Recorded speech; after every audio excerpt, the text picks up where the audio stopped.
Greetings and welcome to the Real FERM podcast. Thank you for joining me this week. Once again, I'm diving into adjacent knowledges of the information of the aliens, extraterrestrials, NHI, UFO, UAPs topics in the specific field of, well, not a field, a man named Dr. Stephen Greer. This one isn't going to be super deep dive in, well, it's kind of a deep dive into Stephen Greer, but no videos and all this stuff. There's nothing new really going on in terms of new information per se from whistleblowers. So I've been wanting to talk about Dr. Greer. Now, there's plenty of information on him online. If you know about him already, I'm sure you know lots of it. If you don't know about him, I would hopefully this podcast will give you some impetus to look into what he has to say. But mainly the what I'm going to be talking about is trying to defend him bringing forth critical thinking, logical arguments as to why he may or may not be a fraud or a grifter or whatever. But I'm going to defend it at the same time because I kind of believe him, or at least believe he believes it and all that, and he's doing the right thing. All right, let's get into it.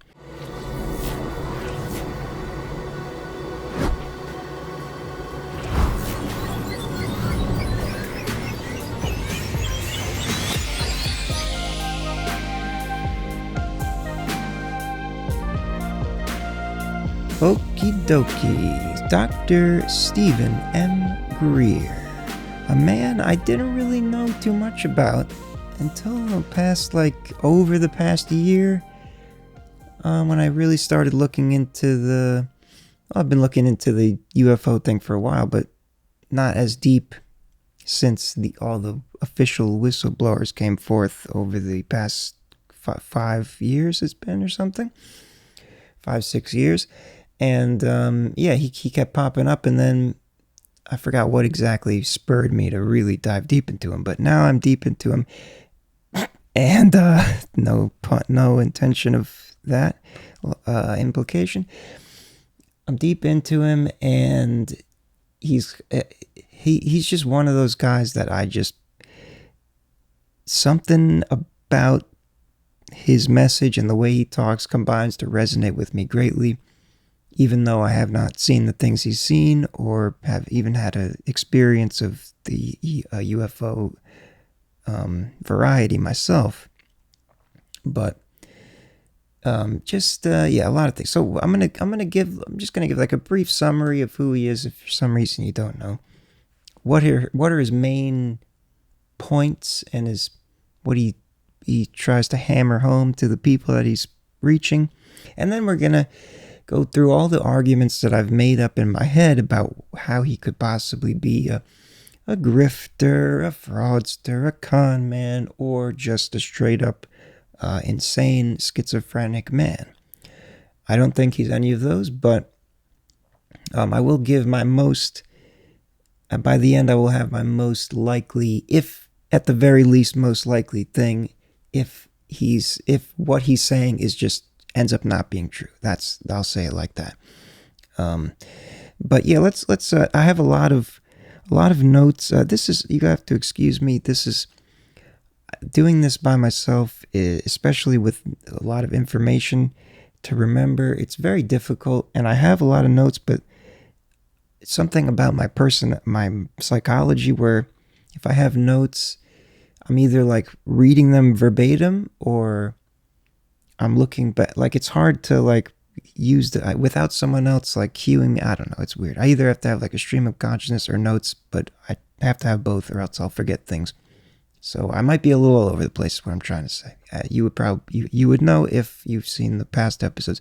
Speaking of which, I think the first one about before the full Jake Barber interview came out, but the one about the initial reaction of it, I believe it was taken down, blocked from YouTube because of the copyright, because I used the videos from the News Nation thing, and I didn't.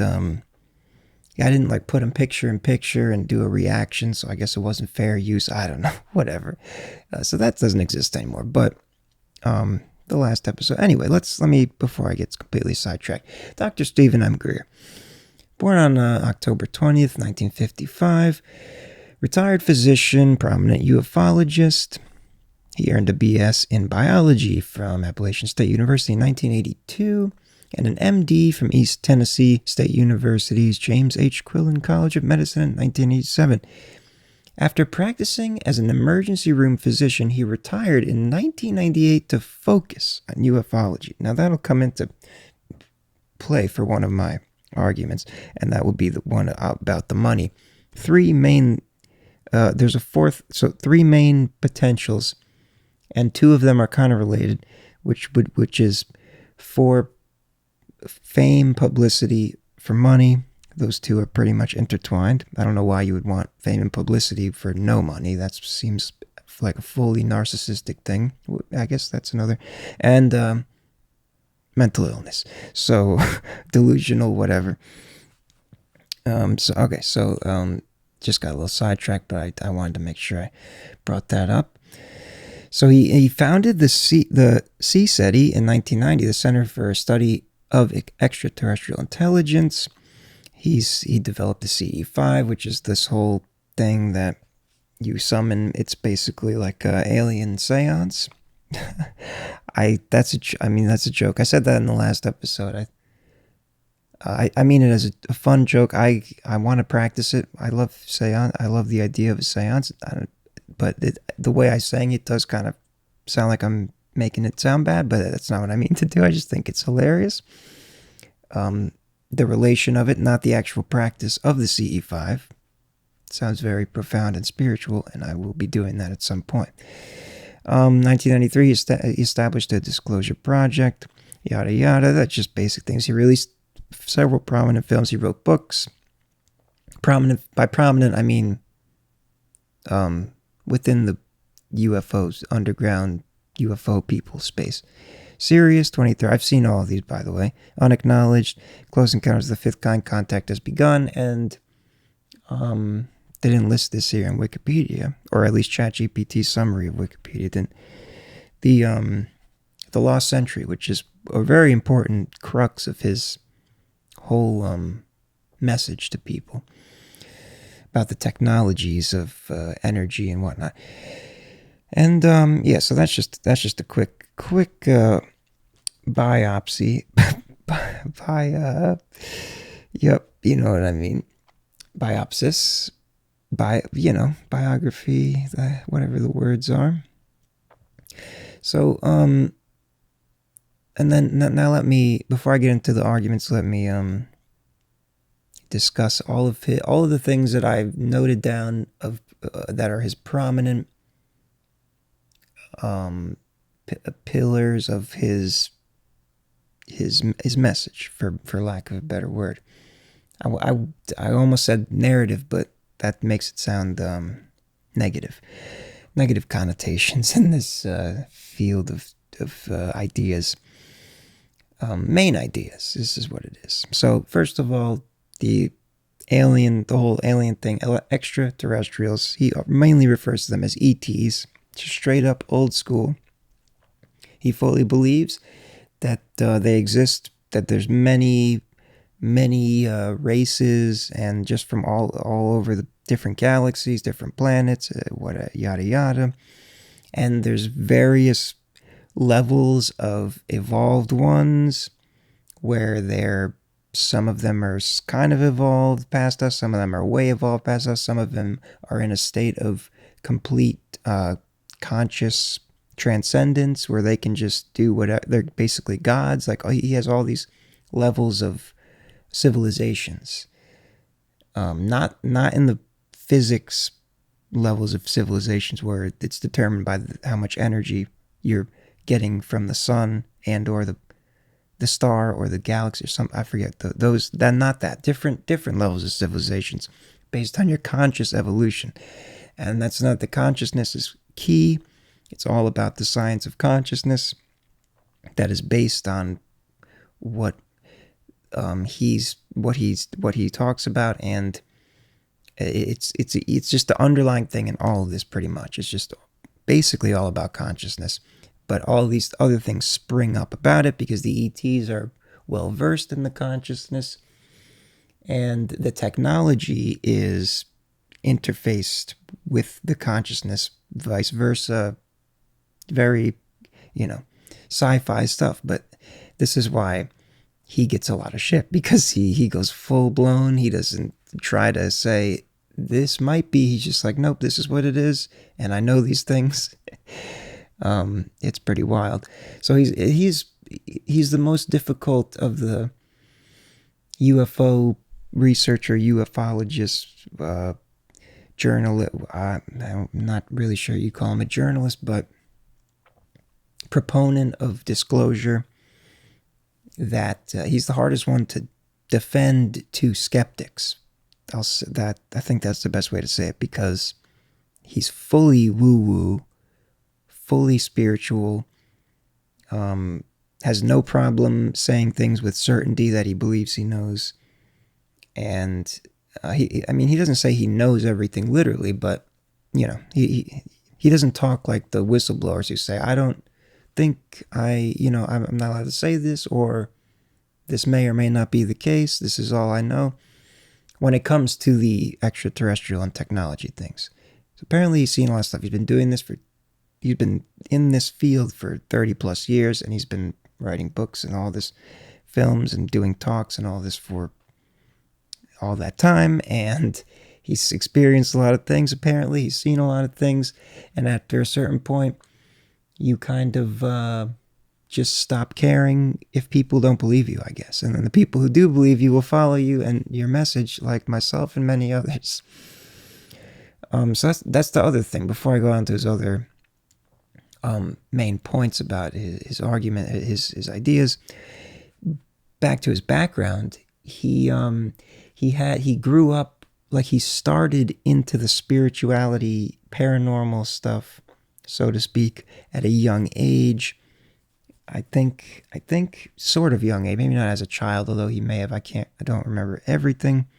He doesn't have a full autobiography online that I'm aware of that I could read. I'm just calling things to memory. But yeah, he one thing he talks about a lot is he had a near-death experience, which is transcending in and of itself and lends to more conscious thoughts about having the conscious, extra conscious, dimensional experience, if you will, transcendental, that kind of thing. And so he's just always been a spiritual, not afraid to open his mind to things beyond what he can see and touch, that kind of thing. And he involves a lot of the Eastern philosophy, spiritual philosophy, especially in the CE5 stuff. He has mantras that are very what's that language? Sanskrit, that kind of thing, something like that. And then he combines it with this technology and science, which it's just one of the big reasons why I love him. I love him and his message so much, because it's the coolest. I've always been looking for the connection between these spiritual claims from all these people from around the world that kind of agree, but they all disagree in their own ways. And then there's the science, which I've always been into more intensely than religion and spirituality. But I'm always like, has to be, the connection's got to come up somewhere. I think it's all the same. The science hasn't explained the spirituality, and the spirituality hasn't caught up to, or the tech, whatever. Anyway, a little tangent there. Shit, I was going to say something else that popped into my mind, but I lost it. Oh yeah, spirituality, experiential knowledge. That's what I was going to say. It's just a good point to bring up. Especially if you, just let me just say what I'm thinking. I don't know why I do this to you and myself. So one of the reasons why I'm inclined even more to agree with him and stuff, not just because he marries the technology to the religion, and there's going to be a spiritual revolution about it, like I said in the last episode. And also, what I was saying in the last episode, I went into my psychedelic experiences, and that's why I'm very open to this, especially if you haven't heard me talk about that. I actually made a clip of me talking about that particular part. If you don't want to listen to the whole thing, watch the whole thing. So I'm inclined to just believe in spiritual things, not just fully believe automatically, but I'm very open to it because of those experiences I've had specifically with entities in that way. But all that to say, the reason why I don't mind him, I think I'm shaking the bed, which the camera is on, and sorry about that. It's on a bed. I'm very ghetto, sorry. The reason why I'm so inclined to believe him, because I can tell that he's had these experiences. He speaks with it with the conviction he has and the seriousness he has. When you have those experiences, like when I remember talking to psychedelic interested people, a few friends in particular, I can remember trying to explain to them, like, this is the most, like, if you do enough of this, you will have a fully spiritual transcendental experience. You're gonna feel like all the things, but they'd be like, all right, whatever. And then, it's just one of those things where you have to kind of, I speak of it like it's truth because I know it's true because I experienced it. But if you haven't had that experience and it's just so foreign to you, the idea of communing with entities in your mind is pretty absurd, right? A good analogy that kind of bridges the gap a little, I think. It's like kind of like a roller coaster, like someone who hasn't been on a roller coaster, like any roller coaster before, and you're with them at a theme park or whatever, and you're like they're a little hesitant to go on the roller coaster, and and it's like a crazy roller coaster, like the Hulk or whatever, Shikra, all those, and if you've never been on a roller coaster before, you can't really understand how the experience is without experiencing it. So, I mean, you can try to explain to them, yeah, it feels like your stomach is coming up to your mouth or whatever however you want to try to describe it, the G-forces, but they're not going to know it until you're on the exit line going out going, whoa, that was crazy. They won't be able to understand what you're trying to communicate with them until they experience it. That's the experiential knowledge. And all coming back to Stephen Greer, I can tell he has this experiential knowledge. And that's why he says it like he says it like it is. Back to Jesus Christ, what a tangent. Back to, this is what I'm saying, the notes. I really need to order them better, but it's so hard when I write so many. I need to maybe ChatGPT. Next time I'll upload the notes to ChatGPT, say make an organized thing about, noted in my head. Okay. Okay, so we have, all right, so back to his beliefs. The ETs exist on different conscious levels. Consciousness is key. The ET races are all about peace and love, and they're way past monkey, primal, tribal bullshit, and they want to see us get past that as well. And I've always thought this before I even learned about Stephen Greer's message. When I would think about extraterrestrial possibilities, I always assumed they had to be, by the fact that if they existed to the point of such advanced technology, they would have had to have evolved past, at least psychologically, the propensity to be xenophobic and racist, or just any kind of tribalism, where it's like, oh, you're in a different group, we don't fuck with you, fuck off. Oh, you're different than me, you're a fucking those kinds of things. And because, and war, all of that. Because everyone kills each other, or there's always just some greedy asshole ruling at the top, and then it just keeps cycling, and nothing progresses past a certain point. So I always thought aliens, if they're visiting here, they must be benevolent, basically, or at the not necessarily benevolent like a loving God, although Stephen Greer does seem to kind of say that, but at the very least neutral like not evil. I'm always of the belief that if the aliens are out there and they're coming here, they're definitely not evil, because I just don't think they would. That's a whole nother.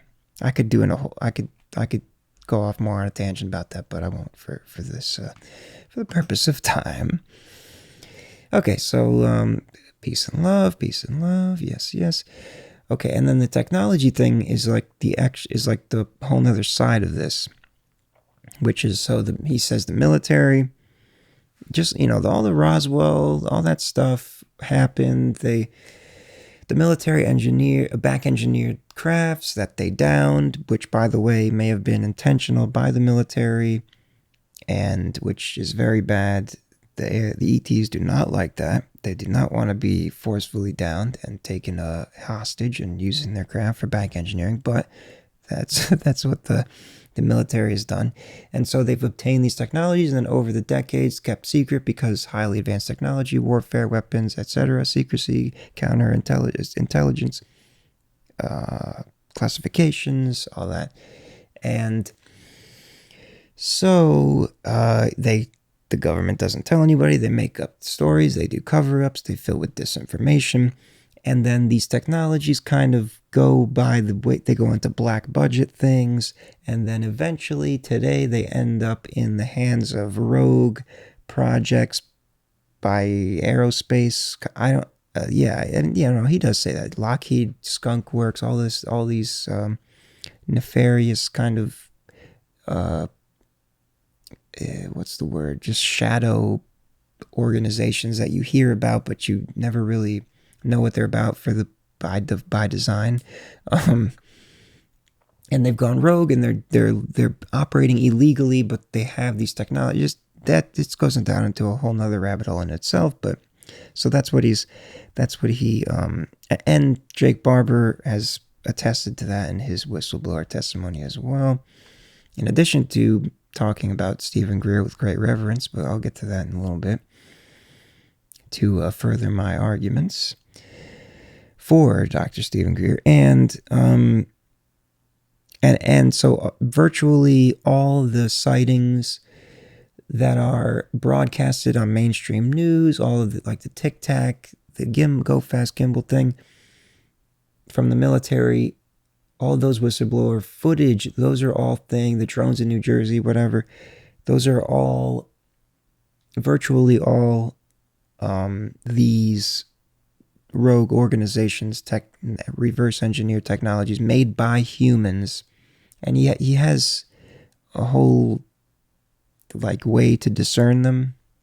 I won't try to start remembering all those things. There's just so much information. This is the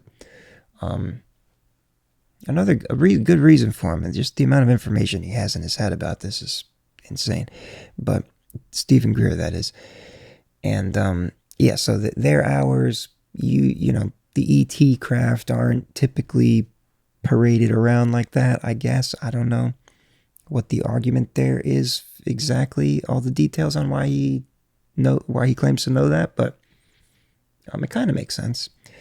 I don't know why why these organizations of human-made advanced technologies would be doing that. Perhaps for the purpose of confusion. I don't know. Anyway, so there's that. And then another thing about disinformation, all narratives about alien invasions and the alien threat is all disinformation from these organizations, or deep black ops, black budget government people, CIA, the alphabet agencies, whatever, that are trying to basically anything that refers to aliens as malevolent. Dr. Greer claims that that's that's how one of the signs you know it's disinformation, because the ETs are not malevolent by back to the peace and love, according to him. And so they'll say that to prop up their military industrial complex, money, power, etc. About, no, we trust in us. We're gonna fight. It's us versus them, which is the exact opposite message of the ETs, higher evolved enlightened state of consciousness. Okay. And of course, these people will go to all lengths, all the way to murder, to cover up, protect these secrets, etc., etc. Now, let me get to some of the arguments here. So the three things that you can possibly, main things you could possibly think of. Actually, before I go into the three main things, because there is the fourth one, which is he a disinformation agent? I mean, he's been at it for so long. It would be, I mean, the government is very powerful and they can do a lot of crazy things. I guess you can kind of make the argument that they got him early on and then they gave him all these things. I mean, he's just so entrenched and all. I know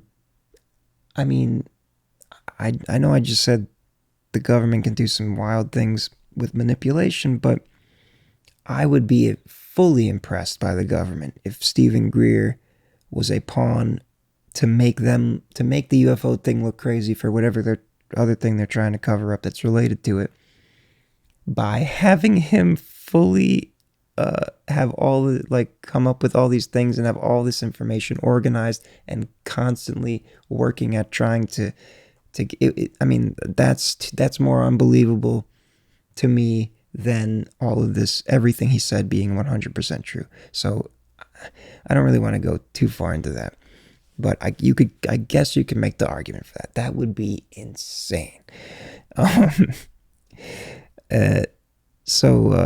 CIA mind control, I don't know. A weird thing related to that is, like, I'm always trying to connect things just to see, could this possibly be? So you have so Jake Barber, right?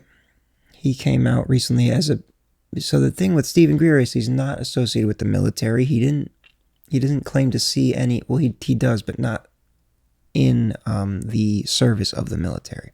So that by default doesn't give him as much public credibility as someone who was definitely in the military and speaks from that military service experience and in these secret programs adjacent to the military. But Jake Barber, so he comes out and he talks about Dr. Stephen Greer, and he says, as I went over in the last episode, so I won't go deep into it, but he's like, this guy was ahead. Excuse me. This guy was ahead of the game. He's known about all this stuff for 30 years, and we're just getting morsels, something like that. He said, and he talked about him some more. So, by the way, if you believe Jake Barber and you don't believe Stephen Greer, then you got some cognitive dissonance to work out, because it's either one or the other. Because Jake Barber fully, okay, sorry, I'm making too many active connections. Stick to the notes. So, is there that's right. So when Jake Barber talked about Stephen Greer, I'm like, okay, so this all connects back to Stephen Greer. Could there be some kind of super long con media thing about just like everyone being all these whistleblowers and people that talk about it being connected in some wild way to conspiracy, to just keep generating hype about it so that it generates views and attention just for the purpose of media income, which is really far-fetched, but that was just something hilarious I thought of. Most of these opposite conspiracies, other than the things they say being true, are, to me, more unbelievable than the things being true. But just some fun mental exercises, thought exercises. Okay, so so publicity. It's all kind of is coming together now. Publicity. So would he be? What are the arguments that he could be just seeking attention, publicity? So he's a doctor, emergency room doctor, physician. Grew up having these experiences. Was always, on the side of leaning into the spirituality thing as a young man. Decides to quit his job as a doctor to fully be a ufologist, essentially, would be the word.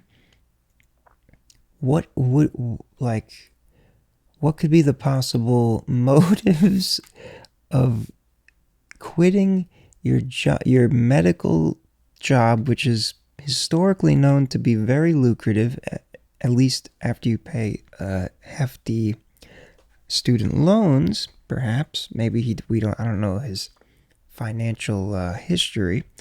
If he had, that's neither here nor there. But what? Is he seeking attention?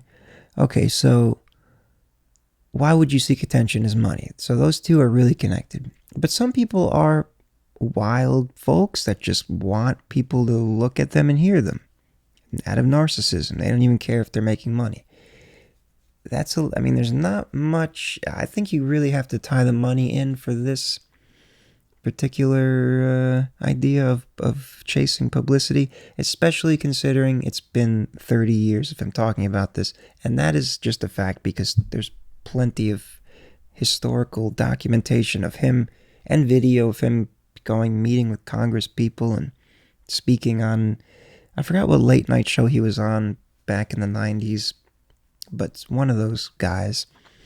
So he's been doing this for a long time.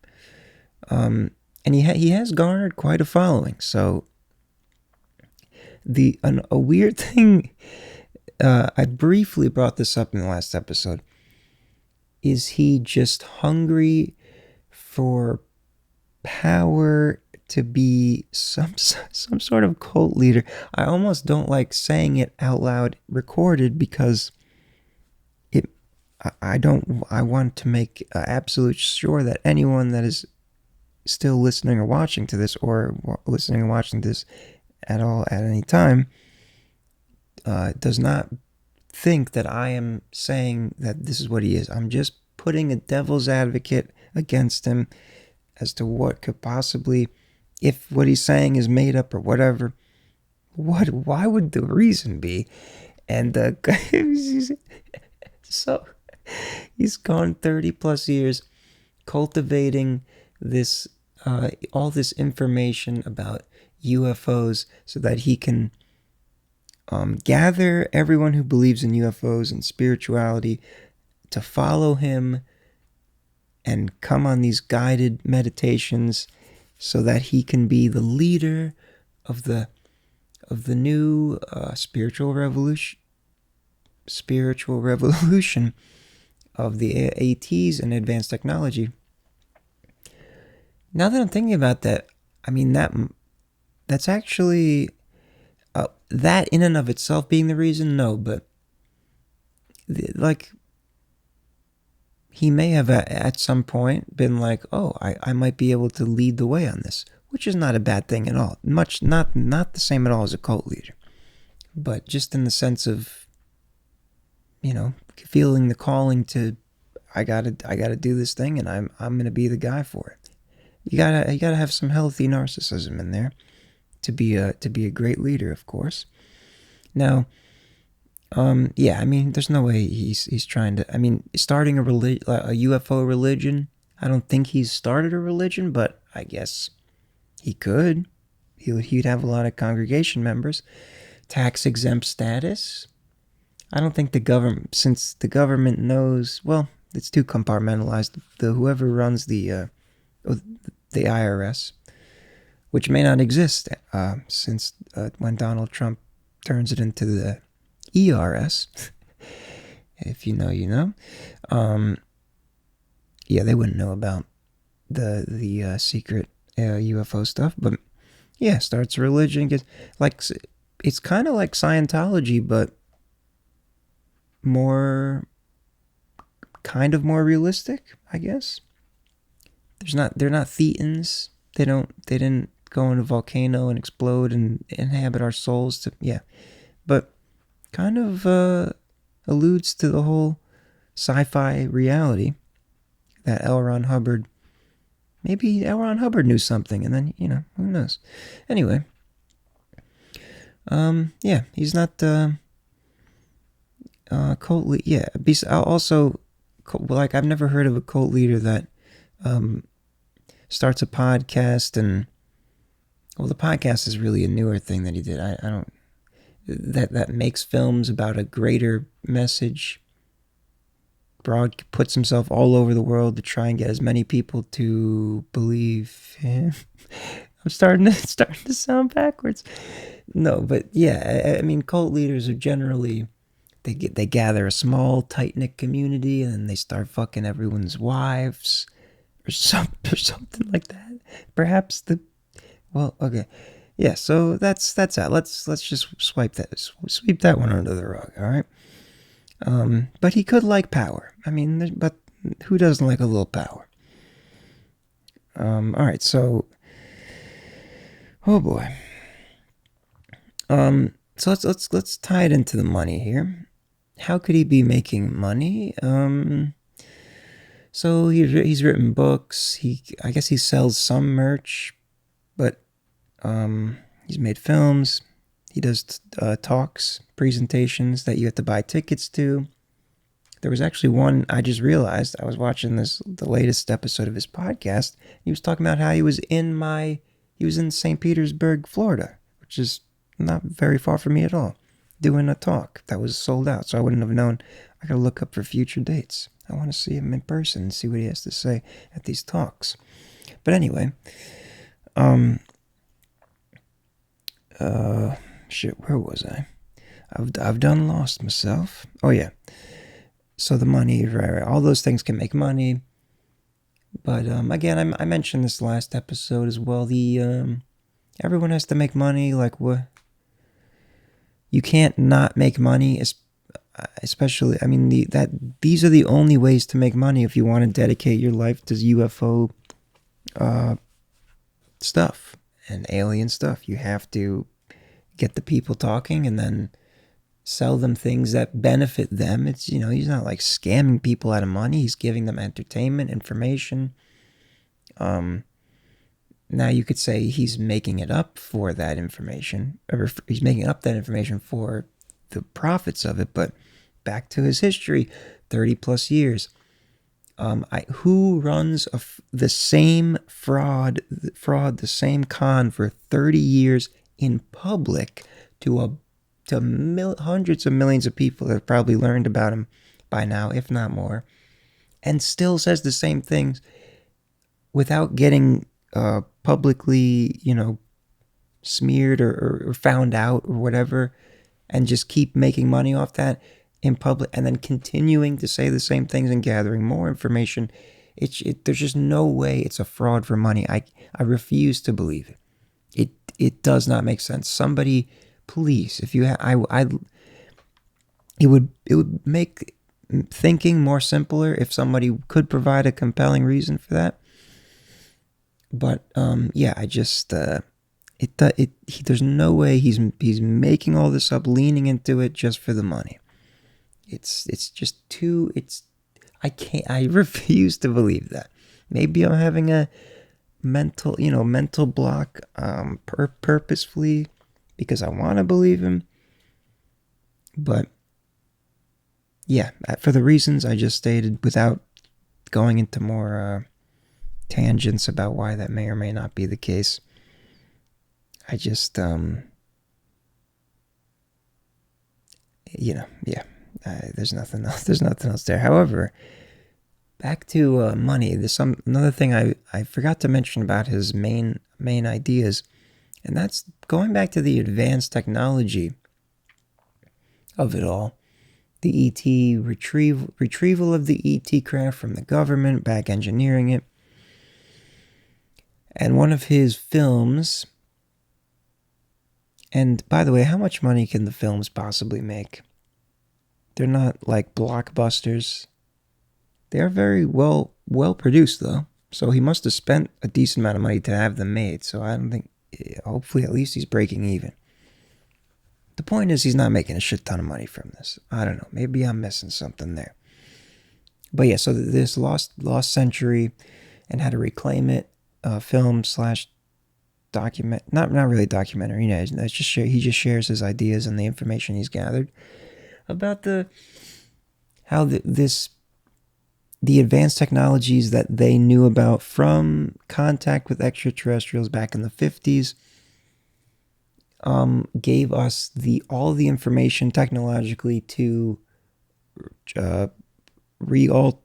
completely evolve our techno society into one of harmony and peace through the 0 point energy, all about just the energy wars of the oil and the gas and the nuclear, and his whole thing is we had this 0 point energy, and in the film there's like other people who have these it goes deep, like somebody was killed because they had technology that, and then they wouldn't sell. I mean, there's a lot of complex things. Go watch it if you're interested. But essentially, like independent engineers who figured out a way to harness 0 point energy. I don't know. It sounds very sci-fi and far-fetched, but most things that Stephen Greer talks about are. But these aren't him talking about it. These are other people talking about it. And yeah, that it could just solve so many of the world's energy problems. So, that's right. I was tying that back to money. He doesn't have the technology himself, I don't think, and I think literally everyone would turn on him if he just came around and was like, "All right, now I got the 0 point energy generators for $1 million each." Like, his whole thing is anti-greed, anti-power hungry, he would be the biggest hypocrite piece of shit if he turned around and turned out to be that. Sorry, I'm still arguing against the money thing, but I kind of moved on from it. Just more thoughts keep popping up about anti-it, money it. Okay, so let's get back to the ETs, the ETs. Well, not really the ETs. We'll get back to finally what is the final thing that he could be, and that is completely schizophrenic. If he's making it up intentionally, that would imply that he's trying to get the money and publicity thing. So we're moving past that. This is he actually having hallucinations of things that are happening that aren't, things that he's seen that he hasn't, all these types of things? And why that probably isn't the case, can I say I know for sure it's not? No, but again, let's go through his history. 30 plus years. Well, graduating medical school with a medical degree, so he's smart. Not that highly intelligent people can't be mentally ill, especially in particular schizophrenia. I'm sure that happens a lot, but he does that, and then he works his way through this UFO thing, and he's getting into all these areas. He's accumulating all this information. I don't think that fits the bill of a schizophrenic. I know there's functioning schizophrenic and delusional people out there that find a way to, I guess you could say, well, he just found the perfect way to make money. He believes in crazy sci-fi alien stuff, and people seem to love it. So he win-win. Um, so yeah, I guess you could say that, but no, he's no. I don't believe it. I don't believe it. All the other people, back to the Jake Barber thing, he's had his own experience. It's just too many separate individual accounts coming from different sources, all tying back together. And each one has their own caveats of different things, because everyone is their own human and has their own perspective and perception and individuality about it. But I believe Stephen Greer fully believes what he's doing. And he's probably seen some of the things he's seen. So, my final verdict is really, I would bet money that he's not a fraud or a grifter, or he's trying to make money. I'll bet money against that he's trying to make money. Could be wrong, but again, if you're somehow still listening to me talk and you believe he is, chances of that are very low, but now's your chance. Leave a comment with an actual compelling reason as to why that would be the case. Okay? So at the very, very least, aside from him just being a genuine person, this is what I could come up with, okay? Ready? So he's a highly intellectual person, became a doctor, grew up inclined in the spirituality. Maybe he had a little bit of that psychic gene, whatever. He just more right-brained, more intuitive, tapped into some of that voodoo, not voodoo, but the woo. He tapped into the woo-woo in an experience way. And he had the UFO experiences, near-death experiences. He became fascinated in that world, saw some shit, and then was sitting as a doctor and was like, this is too important for me to sit here. Knowing what I know, this is too important for me to sit here and keep operating on people in an emergency room or whatever he was doing. I need to go dedicate my life to this. And whether what he saw when he made that decision was a delusion or not. So this verdict, this at the very least verdict, kind of incorporates the mental illness thing, I guess. But it's more of like a religious thing, and that's to say, he leaves his profession and studies this, and then he just ended up here. Whatever, maybe he was disinformed, however you want to say it, but he's become very successful in doing it. Whatever he's been doing behind the scenes, a lot of stuff, because he can't talk about everything, because apparently he's talking to very private, classified people with classified information, whatever.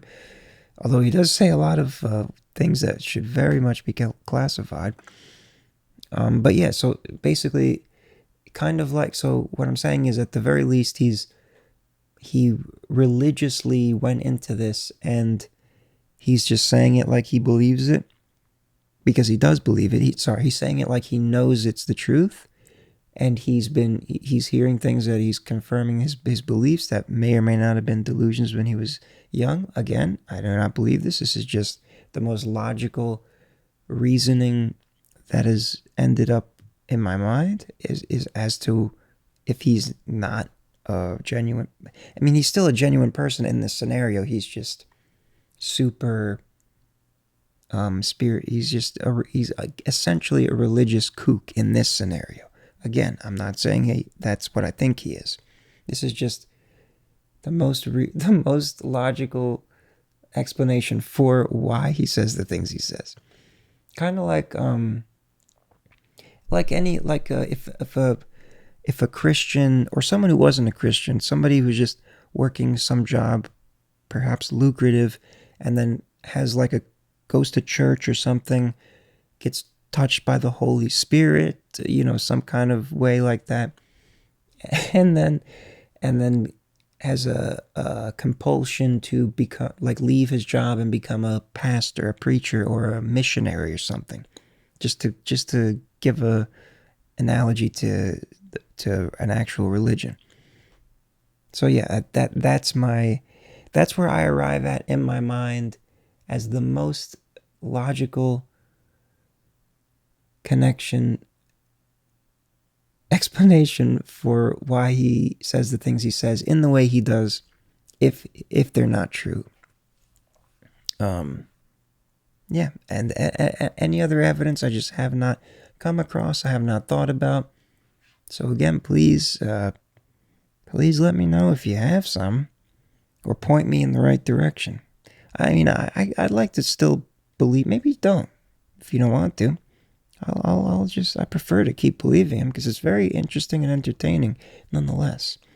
But yeah, I believe in him. I believe the power of consciousness, and the ETs. The one thing I want to wrap up on here. Some of the back to just fully wilding out about the things he says, or the wild things he says. And I think maybe I'll, if nothing super new comes out before next week, maybe I'll do a deeper dive into these claims, or into this field particular, and that's going back to the advanced technology aspect of it in particular, because he's stated in the last podcast, episode 5, he just released, which I just watched. He talks about it's just like an overview of secrecy, and there's no, again, just the way I'm here, there's no new groundbreaking stuff. So they just go over like how secrets are kept, and he just throws out some more nuggets of his treasure trove of whistleblower knowledge and stuff like that. And he mentions a thing that I've only heard him mention in one of the series he's on with Billy Carson. Billy Carson's the host. He's another interesting character in and of himself, but I won't talk. Actually, we actually did a podcast episode on him a couple years ago or something. But that's not the point. He's just there to ask the questions. And it's called Disclosure with Stephen Greer, I think. It's on Gaia, like some weird Amazon Prime channel for spirituality and weird paranormal shit. And he talks about this, these like like the most sci-fi things I've ever heard, that he's heard, that people have told him that it's secondhand hearsay. It's like, no, third-hand hearsay or something, because he's saying, and a scientist, engineer, or I guess they weren't a whistleblower because they didn't tell everyone, they just told him. So, take it with a grain of whatever. Like, just wild shit that he's heard. And the first time I've heard him say it that wasn't on that episode was in this podcast where he talks about it. So, I just keep finding notes that I just glossed over and didn't read when I was during that part, which is his main ideas, and that's the three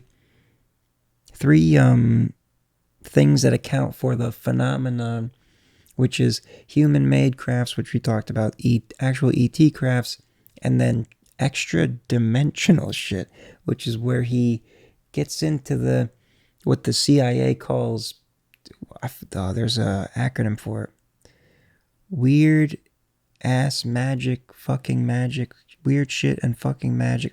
Something like literally something like that. And it is documented as being something that they talk about, but not the specific things he talks about. And just the last thing I'll wrap up with is recounting what he said. And that is, he said they had some kind of, someone told him they had some kind of highly advanced electromagnetic device, which is an extremely vague term, but whatever. That could. It sounds so weird to even say out loud. That could, like, transmute or transport things out of other dimensions, literally, as if you would imagine it in Star Trek or something, and they were in the lab and accidentally, like, he describes it as like a creepy monster comes out of it and starts running around the lab. This is the one. And then he goes on to say, the truth is stranger than fiction. People would rather believe the fiction than they would the truth, which is a profound statement. And I'd like to believe that. I mean, that's actually really disturbing. I'm not sure if I want to believe that's true, but, and there's other things he talks about too, but I'll leave it at that in that terms of that. But aside from that specific example, I touched upon this last time, the whole religion thing, explain, and paranormal in general, ghosts, just that whole concept of extradimensional, not ET, and, oh, the camera's too hot. Wow, sorry. Okay, well, okay, I was gonna finish up anyway. Jeez, man. All right, I'll just keep talking until I'm done, which I'm about to be, but the screen is now black. Yeah, the extra dimensional, which I think maybe I'll deep dive into, find some more stuff to talk about that if nothing new comes out next week. And that's just, the other aspect of this advanced technology / consciousness convergence that doesn't necessarily have to do with extraterrestrials, or maybe it does, but tangentially, but I have not heard of an explanation as to why, as to what it would be.